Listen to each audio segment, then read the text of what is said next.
soro uhinena ibi do soro uhinena ina sirado de haidara bani bi gaminya jugula mawi danodela akama umate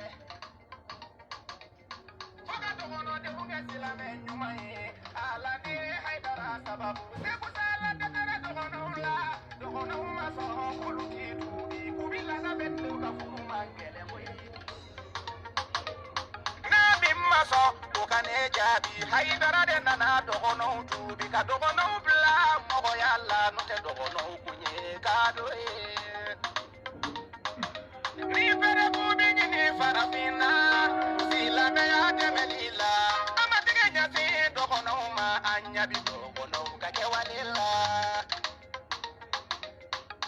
haidara tuga ude basumana barigade ifade sona kidi alama ngai fana sona katoma saingo ugele maukuni de kunu teme wa ala sona banindi sera baby girina ko haidara nga dogono ubika kabakuke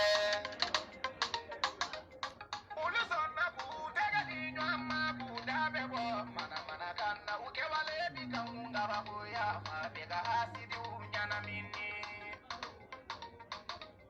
dogono ubika nyomo demme ukati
munu yɛrɛ taara ala ka nɛɛma na an b'a ɲini ala fɛ yarabi ala ka lahara sɔn suma olu kan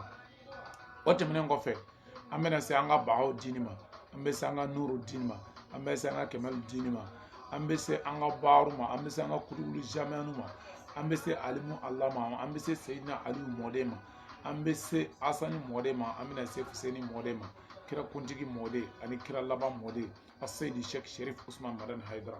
tumana min na faden wulila u ka faden juguya la ko sherif usman madan haidara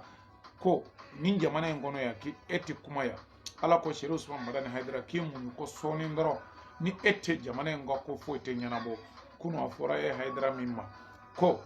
e da tɛ jamana ko kuma la bi n'a ɲagamina ne ye haidara mata wele foyi tɛ ɲɛnabɔ a seyidi sheikh sherif usman madan haidara a fɔra ko n'a ka kaseti yɛrɛ bolo hali dɔrɔko ko o ka problème ka nɔgɔn ni haidara ka kaseti sherif usman madan haidara o doni masina ma ko tun ka gɛlɛn wallahi haidara ka kaseti a yele bolo c'était un problème mais alhamdulillah bi ni ye chauffeur ye ni ma haidara fasa do ka mobili kɔnɔ wallahi client tɛ don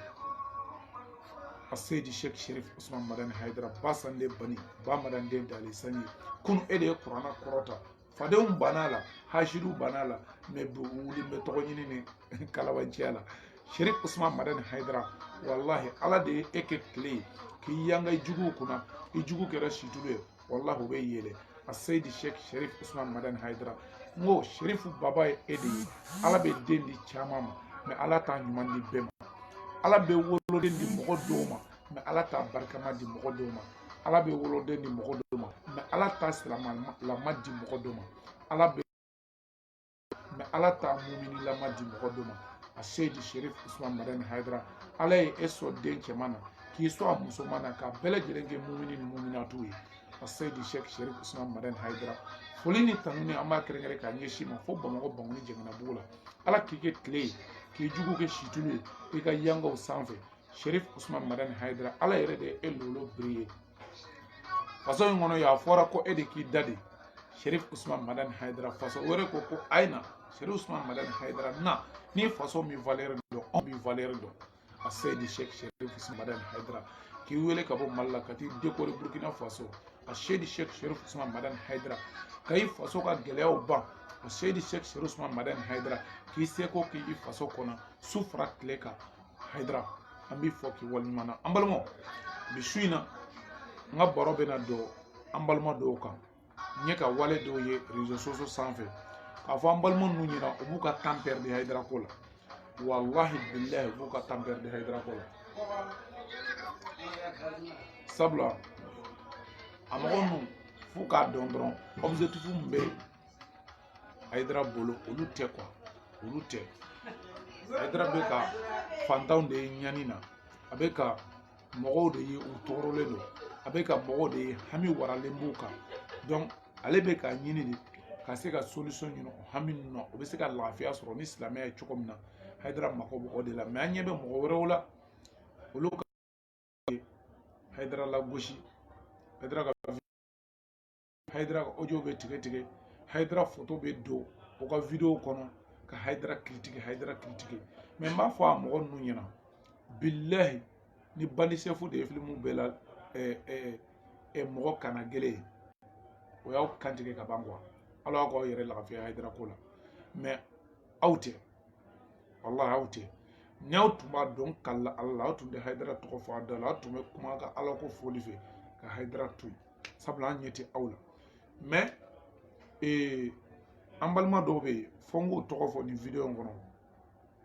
ani bena kuma ambalma muso doka wale 3e mai de quoi parce que ni muso gara 3e mai chan yere la hala i to foli ka bo net da kono vraiment net da ka sanu ma quoi mais ni ala sona inshallah bisuina mbena nda makalati ka teme pour que moko ka fam kan nyogo nga fam asaydi Sheikh Sherif Usman Madan Haidara ambela jelenya ye do kun temene na atun tara Burkina Faso ala sona Burkina Faso jamana nyemogo ka fara ministru ka fara Burkina Faso silamaw ka ambela jelen nana Sherif Usman Madan Haidara kumbe ka fo ka bonya o Sherif Usman Madan Haidara nyinga baro bela jelen ko fe a dekoroli ko fe we nyingali kala ko Sherif Usman Madan Haidara comme hune jara tagama ina katimi fem bela jelen Sherif Usman Madan Haidara ko fon gara tagama ina a jara ne me femi mboya na makatima beka odiye Burkina Faso silama nyemogo karamogo munu kalande ba yirika debu nofe olu tsona ka déplacer kana ne garbu keni fo mi asaydi Sheikh Sherif Usman Madan Haidara ay vidéo partager ko keni fo mi ne Sherif Usman Madan Haidara yi ko karamogo ka déplacer kani karamogo nyogon fo o be silamaya ka keleya anaka badenya anaka bene yira ko odi bonyana alema katime fembe la jelenga o chien Sherif Usman Madan Haidara wallahi Burkina karamogo mana déplacer kata efo o tibali an na few sabla ni ye mogo bonya kika mogo bla mogo bonya ni siraka wallahi ni dangato te nkalla corona la mogo bi bonya fo ni mingira dangato yi sabla idenge Sherif Ahmed Tidiane Haidara tumana mina asen chuna Congo Brazza kono ale de mobilita kata na ya do donimba ala ye doni bonya di e maslamiya siraka Sherif Ahmed Tidiane Haidara abora ka sokono kata jele fo Congo konnana ni etara Burkina silama nyemogo nana ka efo o tibali awna sab e deumbe ka mogo bonya wajibi e bonyali et puis silamɛya balimaya ni kɛlɛya min fana fɔra o kɔrɔ de ko o sinsilen b'olu bolo o kɔrɔ ye ko ansaru minnu bɛ burkina faso ko jɔyɔrɔ dɔ b'u la sabula n'i ye mɔgɔw bonya mɔgɔw bɛ karamɔgɔ bonya mais n'i ye mɔgɔw dɔgɔya mɔgɔw mako tɛ karamɔgɔ la a Seydi Cheikh Sherif Ousmane Madani Haidara an b'i fɔ ka tila ka burkina population bɛɛ lajɛlen fɔ i n'a fɔ an y'o fɔ kɔrɔlen cogo min na wallahi burkina bɛ nin bonyana anw ma nin diyara an ye a kɛra kɔrɔta ni wasa ye sabula nin bɛ hadamadenya bɛn de yira k'a yira ko silamɛw ni ɲɔgɔn cɛ ko frontière tɛ yen Sherif Ousmane Madani Haidara nin diyara ne ye mais o tɛmɛnen kɔfɛ n da bɛna maga mɔgɔ minnu na n bɛ ka an kɔrɔkɛ dɔ de ye a ka page sanfɛ an kɔrɔkɛ min ni Laye Cheikh Ahmad Tidiane Sangare débat kɛ bayako la j'espère que an kɔrɔkɛ ni Laye Cheikh Ahmad Tidiane Sangare ka bayako débat la ne b'a wele an kɔrɔkɛ de ye a bɛ Congo kan mais n mago t'a la k'a tɔgɔ fɔ video in kɔnɔ ten quoi ale ka baara kɛra mun de ye Sherif Ousmane Madani Haidara lagosi de ale ka baara kɛra mun de ye Sherif Ousmane Madani Haidara ka kumakanw tigɛli k'a bila video la k'a bila mais ne b'a fɛ ka ɲininka dakuruɲɛ kelen kɛkun ɲuman de bɛ fɛn in na ni a kɛkun de ye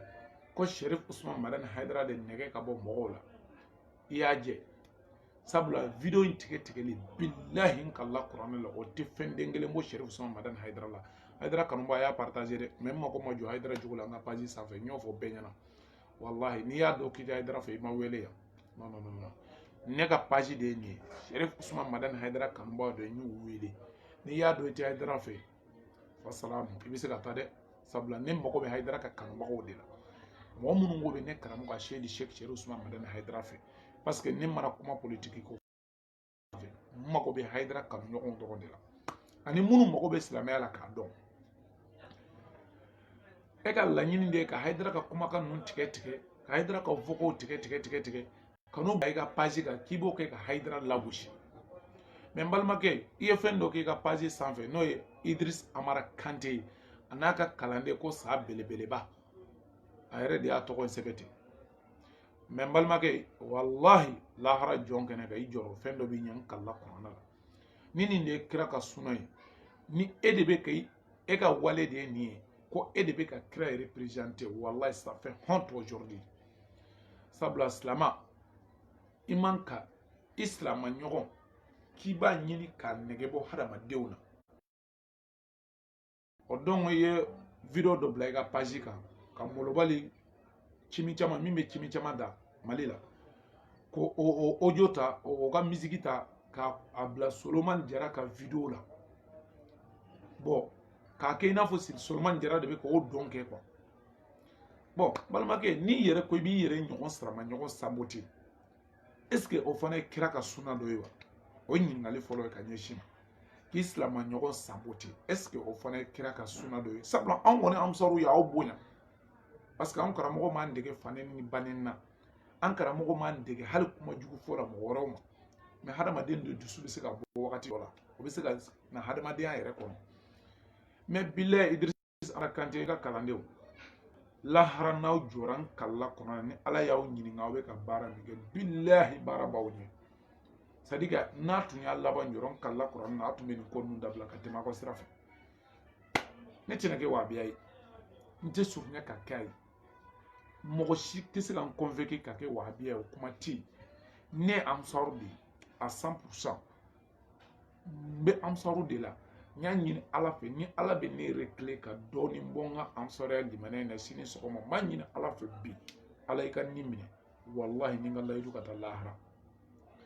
n'a y'a sɔrɔ aw ka audio coupe in kun de ye ko a bɛ Haidara nɛgɛ bɔ mɔgɔ la wallahi a y'a jɛ yanni o ka se fana n y'a ka audio wɛrɛw ye a bɛ ka Haidara ka kumaw tigɛ k'a bila ka tila k'a sɛbɛn a kan ko Haidara ye musiriku de ye mais aw de ko n'i bɛ seli ko a tɛ daga a ka f'i ma ko kafiri kafiri kun kelen dun ka fisa ni filanka fɔlɔ ye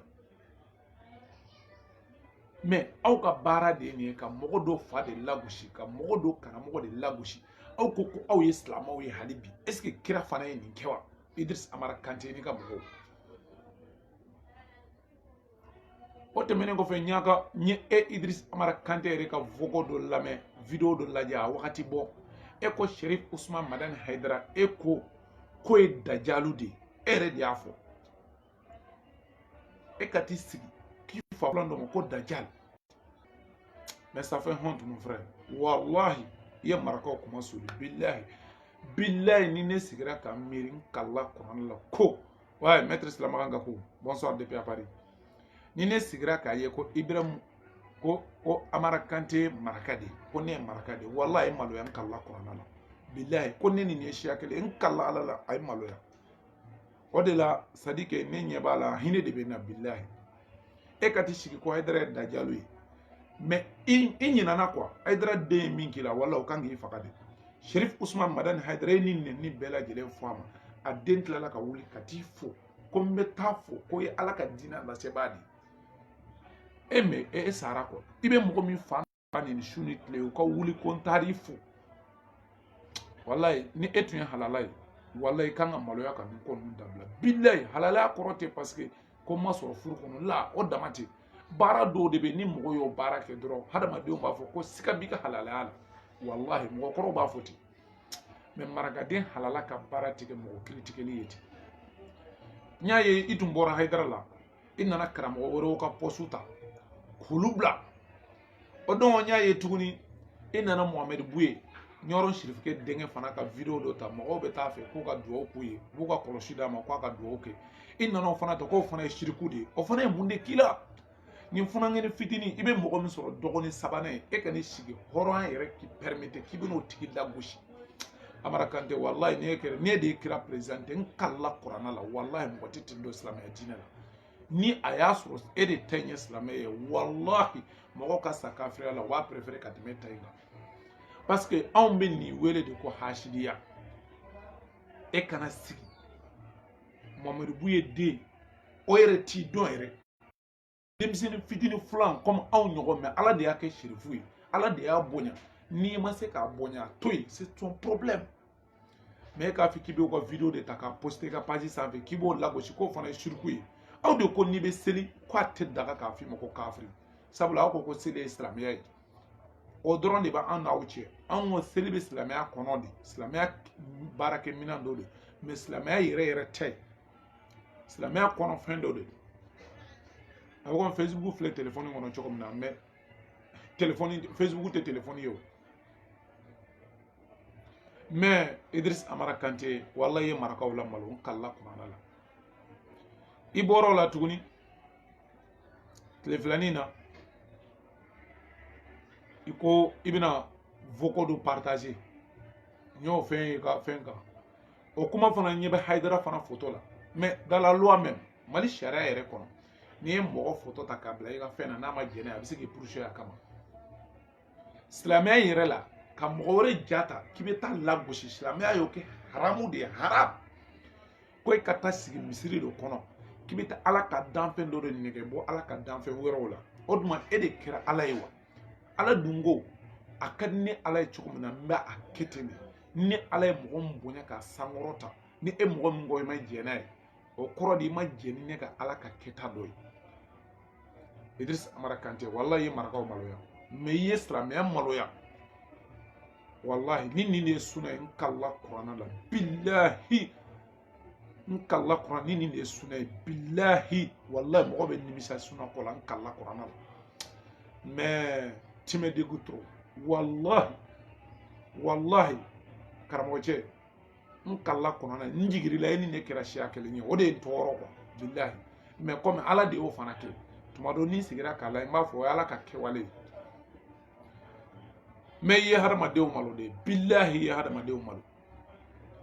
e ko ka Haidara de to Mali la ko Mali tɛ hɛrɛ sɔrɔ i y'o fana sɛbɛn i ka page kɔnɔ o tuma e de kɛra ala ye wa n ko Haidara de ala de y'a dɔn ko Mali bɛ yen ka sɔrɔ ka Haidara bila o Mali in kɔnɔ e ko Haidara to Mali la ko Mali tɛ hɛrɛ sɔrɔ k'a sɔrɔ ala ko kuranɛ kɔnɔ n'a ye ne diya wagati min na n bɛ hɛrɛw di mɔgɔw ma ni a ma ne ala diya n t'a d'i ma a ka di ni ala ye cogo min na n b'a kɛ ten o tuma e y'o ala ka o kuranɛ k'a ye n yɛlɛma ka bɔ yen wa ka tɔgɔ sababu kɛ Haidara de mais Mali la parce que olu ka di aw ye aw b'olu ka taabolo soutenir jihadistes bɛ ka mɔgɔw faga sanfɛ jihadiste ninnu fana bɛ seli olu fana ye silamɛw dɔw ye mɔgɔ min ye marifa ta ka taa selila dɔ faga e ma kuma o kan ko mɔgɔ min sigira k'a bɛ dugawu kɛ mɔgɔ ye i ko k'o de ye musiriku ye minnu bɛ marifa ta ka taa mɔgɔw faga olu ye mun de ye aw bolo aw de b'aw yɛrɛ représenter ko sunnamɔgɔ c'est-à-dire a bɛ ne dabali ban mɔgɔ ni mɔgɔ tuma dɔ a ka taabolow tɛ kɛ kelen ye a tɛ ɲɔgɔn faamu silamɛya ko dɔw la mais o t'a yira ko e ka laɲini tɛ ala batoli ye o t'a yira ko ne ka laɲini tɛ ala batoli ye an bɛɛ lajɛlen bɛ ka ala bato mais seulement an tato ala bato yɔrɔ la bɛɛ n'i ka taasira de don par exemple ni minnu bɔra mali la n'i bɛna Côte d'Ivoire dɔ bɛna avion na dɔ bɛna mobili la dɔw yɛrɛ bɛna moto la dɔw yɛrɛ bɛ tagama de dɔw b'a ta sira ni sira mais bɛɛ bɛ ka laɲini ye n ka se Abidjan de mais ni avion tigi ko mobili tigi ta ko sira tɛ k'o tɛ taasira ye ko fo i kana avion kɔnɔ de mais o se de b'o ye wagati la kɛ n'o tacogo de ka d'o ye o ka taa bɛɛ n'i ka tacogo de don bɛɛ n'i ka ala ɲini cogo de don mais tu me déçois wallahi a ye information dɔw partager an n'a ka Umu Jamilu min bɛ Faransi musow ka 3e mai denni kirikara min bɛ Faransi n'a bɛ to ka langana biri a yɛrɛ ko k'a bɛ plainte dɔ ne kama Bafili Batɔgɔma kɔlɔ ne fɛ plainte in ma don fɔlɔ wa n y'a de fɔ e ye 3e mai de ye quoi mais n b'i tamponner dɔrɔn n bɛ tɛmɛ quoi mɔgɔw k'a dɔn e ye min ye quoi Bafili Batɔgɔma kɔlɔ min bɛ ka Hayidara neni ka nkalon tigɛ le 24 passé le 25 janvier ma ko Cherif Ousmane Madani Hayidara ko Burkina comité musulman ko il n'est pas bienvenu au Burkina ale de y'a fɔ dɛ ko ka vocali de jouer mais ale fɛ o tigi bɛ Burkina silamɛw de représenter o tigi tɛ hali a représenter bilahi parce que o tigi t'a yɛrɛ kalama yɛrɛ mais maloyala ko mais Bafili yɛrɛ mun de la a bɛ ka Hayidara kɛlɛ n b'a fɛ k'o de fɔ aw ɲɛna parce que Bafili ye 3e mai de ye n delila k'a désavouer mais jɛ in na n b'a fɛ k'a frotter ka tɛmɛ mais siɲɛ wɛrɛ ni nana denni comme ne tɛ muso jaabi Facebook sanfɛ wallahi ni nana n b'i jigin ka bɔ Facebook sanfɛ pewu n b'i ka carrière ban pewu mais ala de ko an ka ɲɔgɔn sutura mais mɔgɔ min m'a yɛrɛ sutura mɔgɔ min ala ye bonya fitinin min da i kan ni silamɛya tɔgɔ ye n'i ma sɔn k'aw bonya encadrer n'i ma sɔn ka t'o bonya kɔnɔ n'i k'i bɛna anw karamɔgɔ de sɔgɔbɛ k'a lebu k'a fa n'a ba nin bilahi n b'i désavouer k'i yira diɲɛ bɛɛ la Bafili Batɔgɔma kɔlɔ nin maliyɛn don a bɛ bɔ dugu min na n b'o dugu dɔn a somɔgɔw ye marakaw de ye ale yɛrɛ ma wolo Faransi comme ale bɛ ka maliyɛnw traiter k'olu ye illitérés ye mais ale yɛrɛ ma wolo Faransi mais o kɔfɛ mun de la dɔrɔn mun de y'an amsaru se ɲɔgɔn ma mun de la a bɛ ka Hayidara kɛlɛ n mako b'o yɔrɔnin de la k'o fɔ aw ɲɛna quoi Bafili Batɔgɔma kɔlɔ a yɛlɛmalen tun bɛ kamalen dɔ de fɛ kamalen ani kamalen ye den wolo ɲɔgɔn fɛ o den kelen balle perdue kelen b'a bolo quoi voilà balle perdue kelen b'a bolo quoi ale tun ye kɔkɔ kɔfɛla sago quoi balle perdue kelen b'a bolo Bafili Batɔgɔma kɔlɔ ale tun bɛ taa dɔn kɛ makiw ni boîte de kɔnɔ bon nin bɛ dɔnni kalama parce que a photo caman de bɛ ne bolo wallahi n'a ma sabali n b'a bɛɛ balancer ça décide sans fils maintenant quoi ni ma fara Hayidara la dɔrɔn an b'a da ɲɔgɔn kan Bafili ni a ka kamalen de kɛlɛla a n'a kamalen kɛlɛlen a ye kamalen minɛ k'a datugu kamalen ka mobili kamalen ka carte bleue ale y'o bɛɛ de ndaraki ka bila a kan ninnu de bɛ k'u yɛrɛ wele ko silamɛw ko sunnamɔgɔw o de hinɛ bɛ ne la quoi bɛlɛ n'aw de kɛra sunnako ye sunna sara n'aw de kɛra ka kira représenter n'ala kira ko tun bɛ dabila bilahi mais aw tɛ foyi ye fo sɛtani musonin 3e mai parce que Bafili Batɔgɔma musow ka 3e mai de y'ale ye quoi 3e mai o de la i tɛ cɛ sɔrɔ bilahi fo lahara e ka cɛ sɔrɔ ka furu fo ni ta tiɲɛnen dɔ taara a yɛrɛ d'i ma sa sinon Faransi muso bɛɛ ye cɛ sɔrɔ fo e Bafili Batɔgɔma kɔlɔ e n'i ka wari min ka yaala ɲinɛ y'a sanji 7 ye i bɛ se k'a fɔ bɔ kɛ ni nkalon don ɲinɛ y'a sanji 7 i ma cɛ si sɔrɔ bon i yɛrɛ kɛ sunnamɔgɔ ye sa i hakili la ko sunnamɔgɔ de b'u furu wa fa t'olu la o yɛrɛ maraka ninnu b'o yɛrɛ kalama bilahi Bafili Batɔgɔma kɔlɔ a kɛlen k'a ka kamalen datugu a y'a ka kamalen ka mobili détourné k'a ka carte bleue détourné k'a ka wari bɛɛ kaso la kamalen de jɛra a kɔ Bafili Batɔgɔma kɔlɔ de y'a essayer ko abe gere am soro president na ko ka cɛ ɲini ka d'a ma bon cɛ ɲini ka d'a ma mankutu min bɛ e la tiɲɛ yɛrɛ la mankutu ɲuman tɛ bon e yɛrɛ tɛ muso ye musonin yɛrɛ bɛɛ lajɛlen tɛ tɛmɛ 17 kilos kan 17 kilos a tɛ tɛmɛ a kan bon e ɲɛna yeli cɛ ka jugu musoya dɔ ye sara ye sara t'i la bon musoya dɔ ye cogo ɲuman ye o fana t'i la bon farisogo fana t'i la tu te pèses à 17 kilos vraiment Amsaru président de ko bon ale bɛna ala a kɔni fɔ a b'a fɔ Amsaru o bɛ dugawu kɛ pour que a bɛ se ka cɛ sɔrɔ o tɛmɛnen kɔfɛ fana a bɛ dugawu k'a ye dugawu k'a ye ka tila ka a fɔ cɛw ɲɛna ni min bɛ se ka furu ala kama bon ale kɔrɔtɔla de ko ale ɲɛna ko o président yɛrɛ de bɛna ale furu k'a fa b'ale la o ale kɔrɔtɔla a ye se k'i cugu Amsaru la k'a bɛ cɛ ɲini cɛ ma sɔrɔ min kɛ a ye mun de ye maintenant ni ye Amsaru kɛlɛ sunnamɔgɔw bɛna gɛrɛ i la dɔ bɛ n'i ta bon ni ne kɛra a ka fɛɛrɛ commencera ka Amsaru takilini a sera ka commencera ka Amsaru takilini mais Bafili Batɔgɔma kɔrɔ ne sadisi de delila k'i photo ci i b'a dɔn ne b'a dɔn tigi bilayi ne sadisi ne de delila k'i photo ci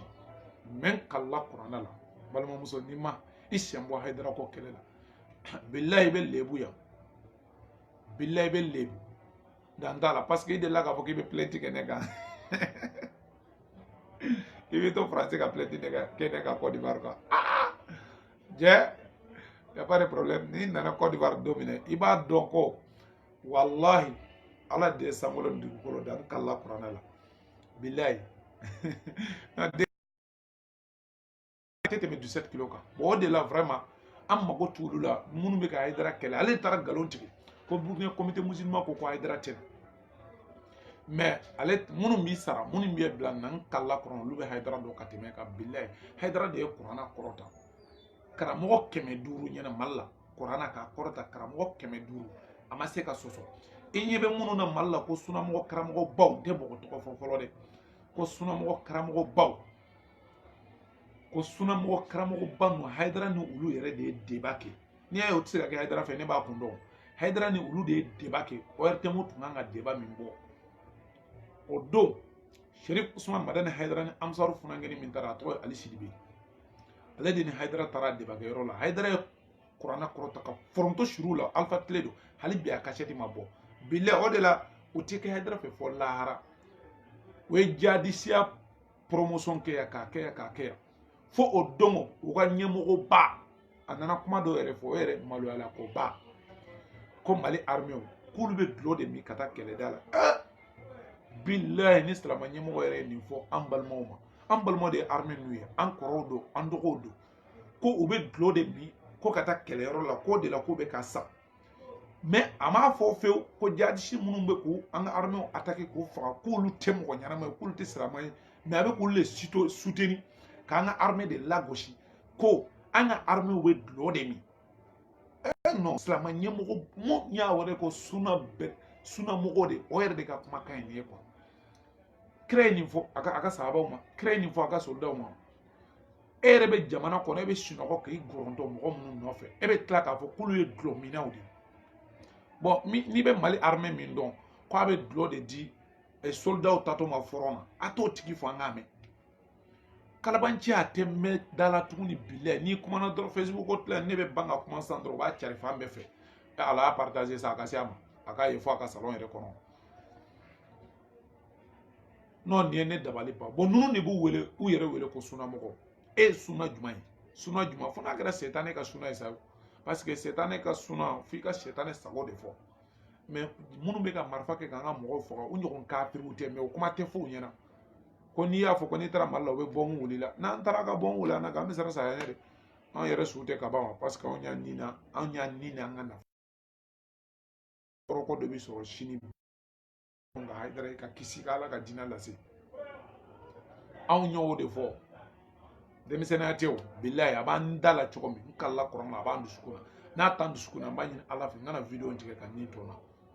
bilayi Ala bɛ n se yɛrɛ la n bɛ ka min fɔ n'a tɛ n dusukun na inshallah n bɛna aw jaabi quoi mais kabako don bilayi kabako don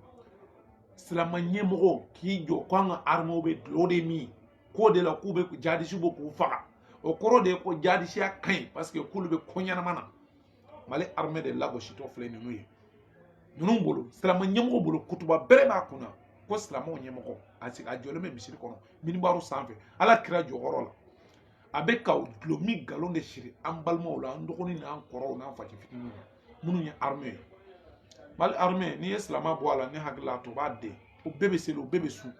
armée minnu fagara so a la o don o bɛɛ bɛ sun o bɛɛ bɛ ka seli mais u ye nkalon da la k'u ye dulɔ de min ka fa k'o de la jihadisiw nan'u faga he nin le ko ye mais o kuma tɛ fɔ ninnu ɲɛna dɛ parce que o t'o fɔ jamais aw ɲɛna mais Idriss Amara Kante continue ka kow fɛ ni ala ka jɛ inshallah mais Sherif Ahmed Tidiane Haidara ye bi min o ye dɔ la wallahi ni ye halala ye wallahi ni ye halala ye ni ka la ala la i kan ka Haidara ko jɔ tɛ sa parce que o ye faga de o i bɛ mɔgɔ min fa nin su ni tile o tigi tilala ka déplacer ko n bɛ t'i fɔ a min sɔrɔ yen k'i ka denbaya fɔ ka taa ala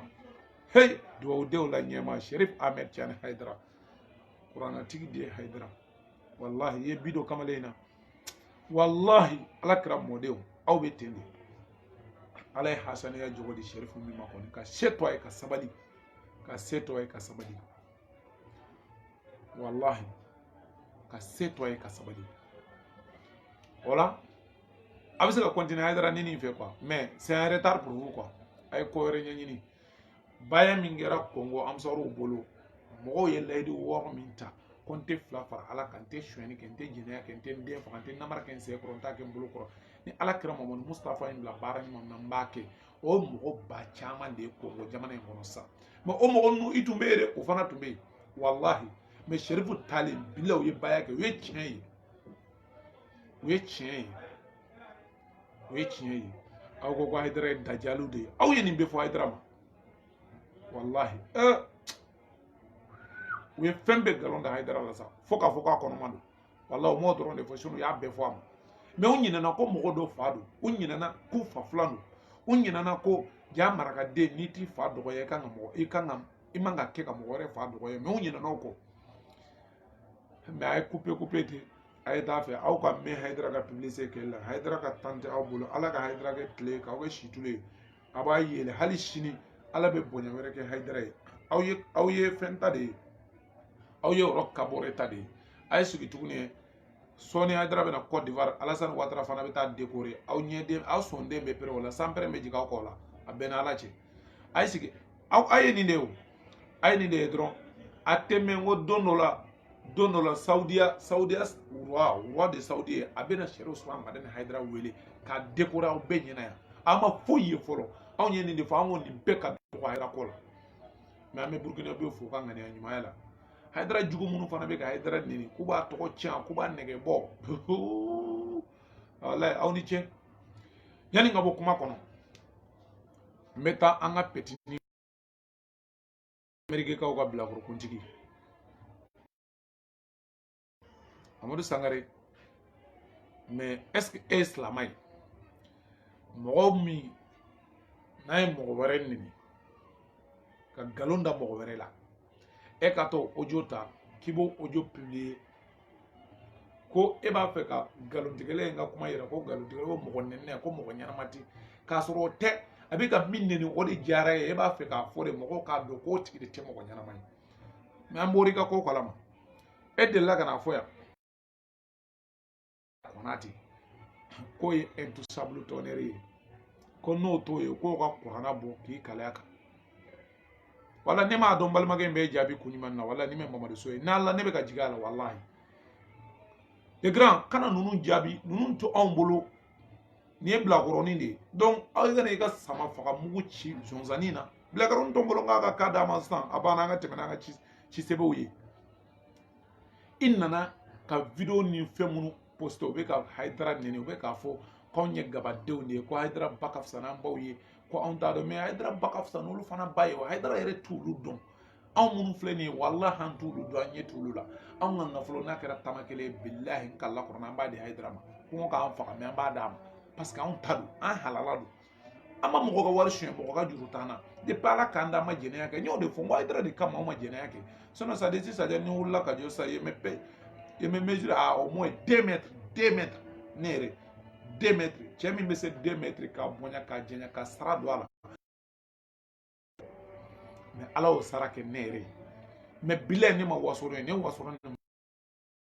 ala ye ne de da ma deli ka jɛnɛya kɛ mais bilayi ni ne bɔra ko n bɛ sunkurudenw darage san n bɛ se ka 5 6 darage san mais n ko 30 minutes mais ala y'a kodɔn di yan mais anw ma sɔn k'a kɛ hayidara yɛrɛ de kama mais ni e nana k'i b'a kɛ k'i bɛ hayidara de lagosi k'i bɛ o mɔgɔ ninnu de kɛ ka hayidara lagosi mais i y'a jɛ bilayi anw bɛ waso n'an ka diinɛ de bilayi hayidara de kama anw ye baya kɛ a dafalen b'an bolo mais Mamadu Sangare e delila k'a fɔ ko e y'a k'i kali kuranna la yan ko n'o kɛra ko e bɛ bɔ k'i kali hali bi e ma bɔ k'i kali bɛɛ tɛ se ka bɔ ka kali kuranna la walahi n kalila kuranna la tuguni ala min ye ala ye ala min y'an da o ala de b'an faga ala de b'an wuli tuguni ala min bɛ ko dogolenw don walahi bɛɛ tɛ se ka kali kuranna la anw sɔrɔ de bɛ se k'an kali kuranna la k'an disi gosi ka d'a kan k'a fɔ depuis ala k'an da an ma jɛnɛya kɛ hali siɲɛ kelen anw de bɛ se k'an disi gosi n'a ye o cɛ baden de bɛ Sɛrifu Usumani Madani Hayidara bolo o de la don min na aw faden sago ninnu wulila zikiri solo kɔ wallahi ne taalen zikiri solo fɛ n ko cɛ n ko kɔrɔ n ko kuma cayara a ko n dɔgɔ a ko ne ɲɛ tɛ ninnu na a ko n dɔgɔ mɛ n bɛ min f'i ɲɛna k'a d'e ma i b'a fɔ ko Hayidara ka solo de ko ten lebu yɔrɔ tɛ ne Hayidara ka solo la jɛnɛya tɛ dɛ depuis ala k'an da ma jɛnɛya kɛ n'a y'a sɔrɔ ni n ye jɛnɛya kɛ a ye kuranna ta k'a bolo d'a kan ko ni ala ta ye tiɲɛ ala ka kumakan de bɛ kuranna kɔnɔ ala de ta ye nin ye ko ala ka nin sama ka bɔ a kan yan'a tɛgɛ ka wuli ka bɔ kuranna kɔnɔ a y'a fɔ salon kɔnɔ an bɛ mɔgɔ mugan ni kɔ bɔ mais ne de nana ɲininka a ko n dɔgɔ a ko ni zikiri sɔrɔ lebu tɛ ne la depuis ala k'an da n ka message kelen tɛ sunkurun dɔ fɛ ko n k'a ma ko je t'aime a tɛ yen a ko depuis ala k'an da a y'a ka téléphone bɔ k'a yira n na a ko en même temps a ko sadesi nin ye ne ka téléphone de n tɛ hali whatsapp kan kuma tɛ facebook kan a ko mais u ye kow bɛ nkalon da ne zikiri solo la fo k'a fɔ n kɔnɔman don a ko mais depuis ala ka ne da ne ma deli ka jɛnɛya kɛ zikiri Solomani Hayidara wallahi y'an wasa don mais karamɔgɔ y'a bolo da kuranna kan ka kali e Sangare faden sago hali bi i ta tiɲɛnen bɛ da Ameriki ye i ma se ka bɔ k'i kali i tɛ hɔrɔn ye mais k'e bɛ taa audio ta k'u bɛ Hayidara lagosi e b'o audio de bila i ka page sanfɛ mais i tɛ hɔrɔn ye n y'o de fɔ disi gosi yɔrɔ bɛ anw de la bilayi Facebook kan n'i bɔra k'a fɔ depuis ala ye ma deli ka jɛnɛya kɛ wallahi ni sɛgɛsɛgɛli kɛra amsaru sinon mauvais fɔ n'a sɔrɔ tun bɛ burusi kɔnɔ dɛ parce que ko dɔw tɛ masɔrɔ yɔrɔ la o tun ye fɔlɔ yɛrɛ ye mais sisan tɛ mais sisan ka bɔ Facebook ko tile na k'i disi gosi anw karamɔgɔ den de bɔra min ye Sɛrifu Iba Hayidara y'a disi gosi ko n ka lebu fɛn tɛ cɛ bolo kuma tɛ muso ma Sɛrifu Iba Hayidara a y'a disi gosi zikiri solo bɔra k'a disi gosi ne kɔni filɛ ka n tɛgɛ kɔrɔta dɔn bɛ depuis ala k'an da a tɛ o mɔ muso ni denw bɛ yan mako ma jɔ dɔwɛrɛ la ni mako jɔra dɔwɛrɛ la n bɛ t'o furu mais aw filɛ aw ye nafigi jahiliw de ye silama nafigiw wallahi Abu Jahili ka fisa ni e ye Mamadu Sangare e t'a jini hali Abu Jahili ka fisa ni e ye e ni Amara Kante ni sa belebele hali ani faransikɛw ka 3e mai ko Bafili Kɔlɔ billahi hali Abu Jahili ka fisa ni aw ye mais aw ma foyi ye Hayidara ko in na fɔlɔ n y'o de fɔ n k'a sigi k'a lajɛ Hayidara natɔ don Côte d'Ivoire Alassane Ouattara fana perelen bɛ k'a décorer n'a bɔra yan roi saoudien ni ala sɔnna ale fana ye wele bila Hayidara ma fɔ Saudiya a fana bɛna Hayidara décorer yan aw b'a ye aw bɛ min wele ko suna baji ye de o bɛna médaille galon don Hayidara la ko Hayidara k'i ɲɔgɔn tɛ diɲɛ kɔnɔ parce que i ka jamakulu de la e de ka jamakulu la jamakulu miliyɔn caman dulomina kelen t'a la sigarɛti mina kelen t'a la jɛnɛya kelen t'a la zon kelen t'a la dɔrɔku t'a la kelen t'a la ni Sɛrifu Usumani Madani Hayidara tɛ diɲɛ bɛɛ an bɛ wagati min na a jɛkulu si tɛ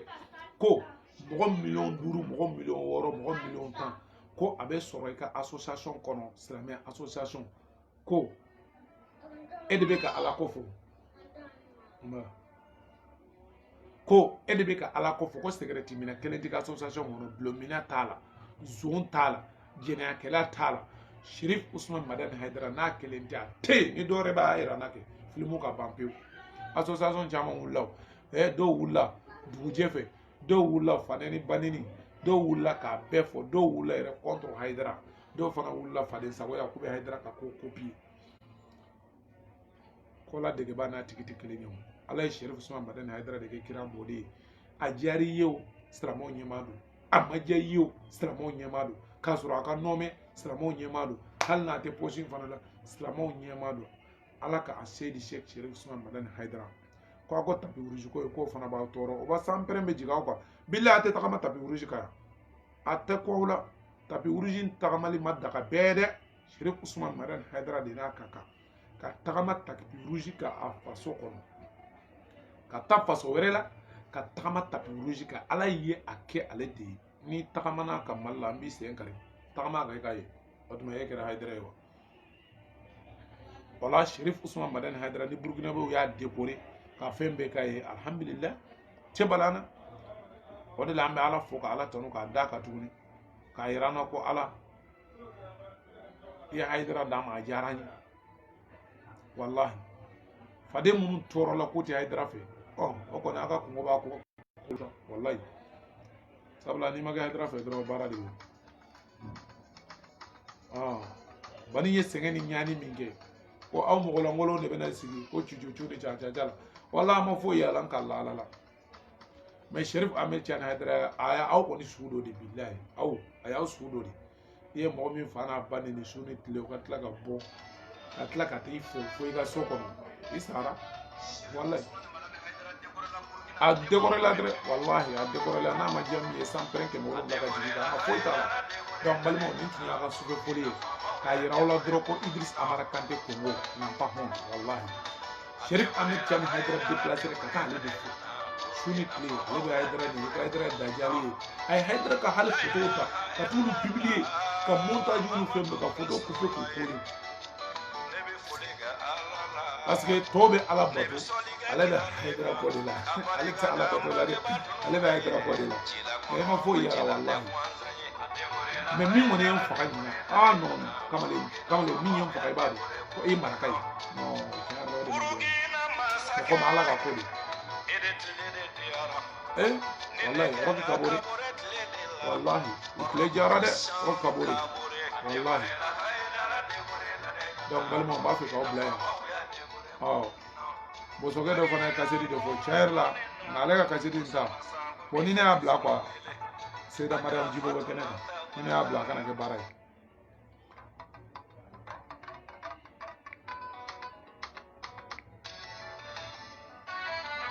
wa ale bɛ min fɔ sa vraiment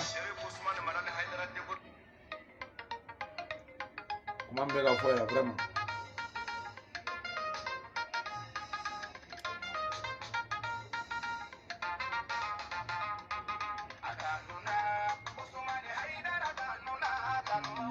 a kanna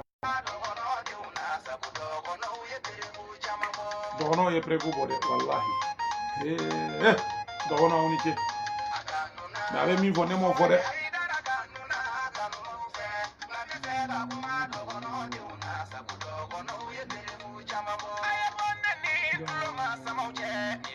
diplôme sama ni mɔdenw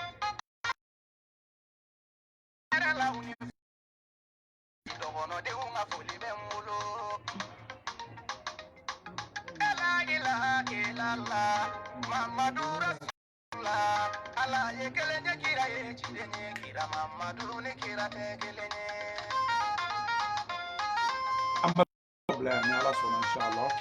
ala k'aw fo k'aw waleɲuman dɔn k'aw ka bɛɛ lajɛlen aw ni su a ka sufɛ foli don donc an nana dɔrɔn ka na ɲɛnafin dɔɔni b'aw la kan inshallah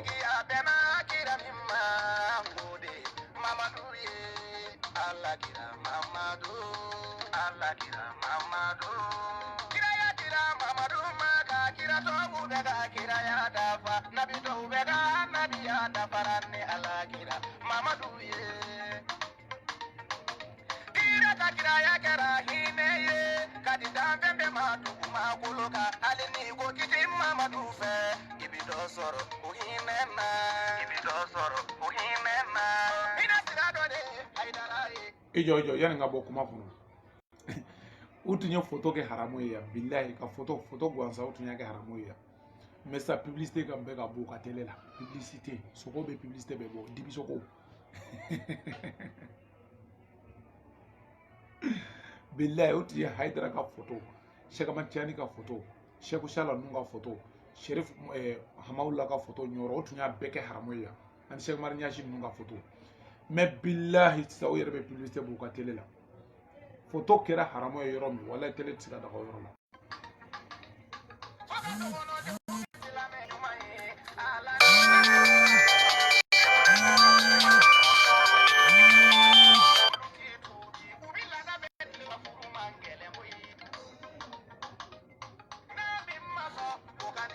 dɔ bɛ k'an wele a hakɛ to ni n tilala n bɛ nin ta fɔ n balimakɛ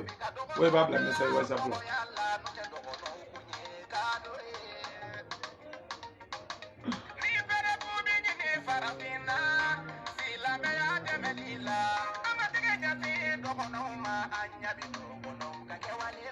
yɔrɔ bɛ Maliki Cɛsuge fo dɔgɔnɔw ka waraba Amadu Seku Sojo Seyda Mariam Djibo Musa Karambe Dji Banze président Ali Togo Aboubacar Cɛsuge Jakarija Togo Musa Djiliba o bɛɛ welelen do kɛnɛ kan yan président Goro Harama Amidu Goro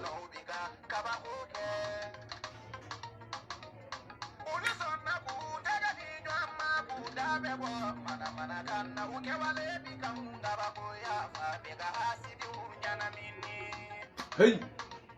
assalamu alaikum mena abla